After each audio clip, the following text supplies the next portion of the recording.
This is how to put a newborn into the Beco Gemini baby carrier when it's pre-clipped, so all you need to do is lower the baby in from the top. It's a really useful method if you're wearing your coat over the top of the carrier and you want to take baby in and out.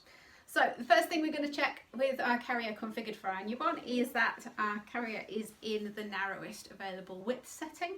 So with an older baby, the poppers will come out to the piece in the waistband just here, and with a younger baby they will come in and popper into the back of the body panel to make sure that the babies have support from the back of the knee to the back of the knee. The next thing we're going to have a look at is, I've chosen to use parallel straps, but you can do this method with cross straps instead. So the carrier is one large loop here and one large loop here. You don't want the loops to be too little because you won't be able to have the space to put baby in from the top. So you can make them reasonably long. There we go. So I'm going to find that waistband and fasten it around my middle. Exactly where your waistband will go will depend on the size and the height of your baby. For smaller babies, putting the waistband higher on your body will make the carrier go down a bit before it comes up and take some of that height out.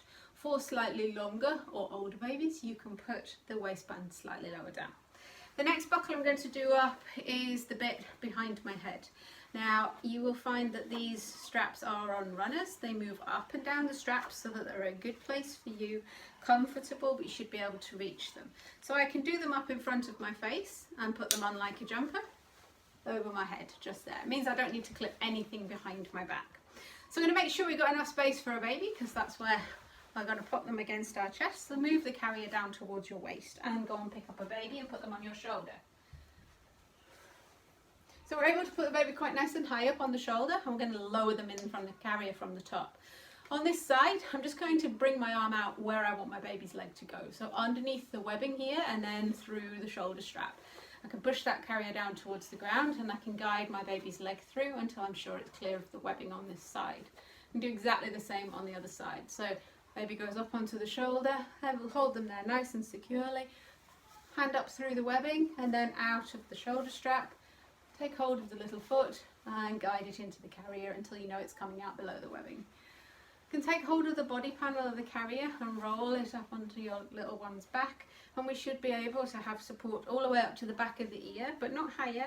Make sure baby's face is always visible. You can look down and see their mouth and nose are free of fabric. All I need to do now is tighten up my carrier. So I'm going to find this dangly end that's nice and long at the back and pull forwards and swap hands on the baby, and exactly the same thing on the other side.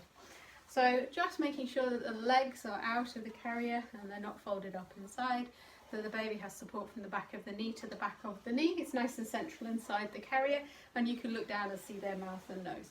There's a nice easy way to put your little one in your carrier that involves no reaching, no buckling or unbuckling, and can be a really simple way of getting them in and out when you're out and about.